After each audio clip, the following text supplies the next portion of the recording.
আসসালামু আলাইকুম। গতকালকে আমি একটা ভিডিও দিছিলাম যে আমার ইউরোপিয়ান হোয়াইট জায়ান্ট কর্টনিক্স পাখিগুলোর যে ডিমগুলো জায়ান্ট আকারে মানে খুবই বড় সাইজের একটা অস্বাভাবিক আকারের ডিম সেটা কোনটাই ছিল। তো এই ভিডিওটা দেওয়ার পরে আপনারা অনেকেই আমাকে বলতেছেন যে ভাইয়া ডিমটা ফুটলো কিনা, আর ডিমটা যদিও ফোটে তাহলে বাচ্চাটা কেমন বের হয়েছে সেটার আপডেট আমাদের জানাবেন।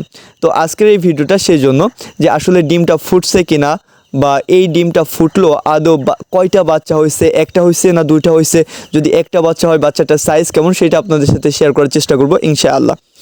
তো খুবই দুঃখের সাথে বলতে হচ্ছে যে এইখানে আমার একটা ডিমের ভিতর দুইটা বাচ্চা হয়েছিল, কিন্তু একটা কারণবশত যেহেতু এখানে দুইটা বাচ্চা হয়েছিল, আর আপনারা হয়তো যারা ইনকিউবেটরে বাচ্চা ফুটান বা যারা বাসায় বাচ্চা ফুটানো সম্পর্কে জানেন যে বাচ্চা ফুটতে গেলে বাচ্চা ওই ডিমের ভিতর ঘোরা লাগে। মানে ঘোরা লাগে বলতে এরকম যে ওরা ওই ডিমের ভিতর ঘুরে ঘুরে ডিমের 4-5টা ফাটায় ওই ডিমটার ভিতরের থেকে ওরা ধাক্কা দিয়ে বের হয়ে আসে, পা দিয়ে ধাক্কা দিয়ে বের হয়ে আসে। কিন্তু যেহেতু আমার একটা ডিমের ভিতর আপনারা দেখতে পারতেছেন এইখানে দুইটা বাচ্চা হয়েছিল।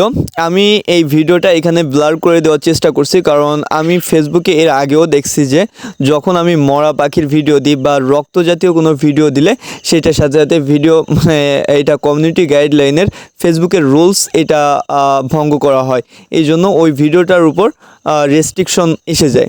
এই কারণে আমি এটাকে ব্লার করে দেওয়ার চেষ্টা করছি।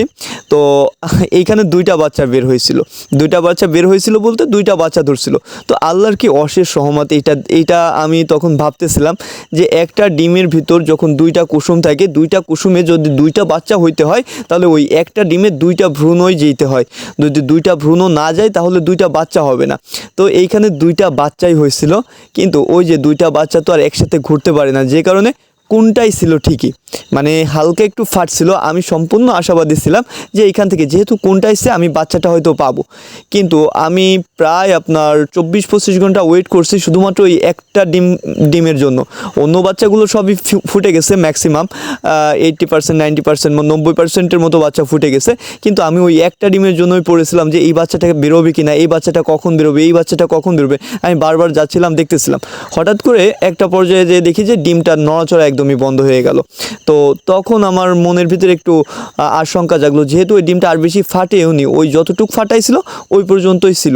পরবর্তীতে আমি ওই ডিমটা নিয়ে যে আমি ওইটা সুন্দর করে কান পাতায় এবং অনেকভাবে চেষ্টা করছি যে বাচ্চা বেঁচে আছে কিনা। যখন মনে হয়েছে যে না হয়তো এর ভিতরে আর বাচ্চা বেঁচে নেই, তখন আমি আস্তে আস্তে করে ভাঙার চেষ্টা করছি, এবং ভেঙে আমার মানে খুবই খারাপ লাগছে যে দুইটা বাচ্চা হয়েছিল ঠিকই, দুইটা বাচ্চা সাদা বাচ্চা হয়েছিল, কিন্তু দুইটা বাচ্চাই মনে করেন যে এর ভিতরে মারা গেছে। তো যাক, যা হবে হয়েছে। আর আপনারা যারা জানতে চাইছিলেন আসলে বাচ্চাটা ফুটলো কিনা, এই ভিডিওটা শুধুমাত্র তাদের জন্য।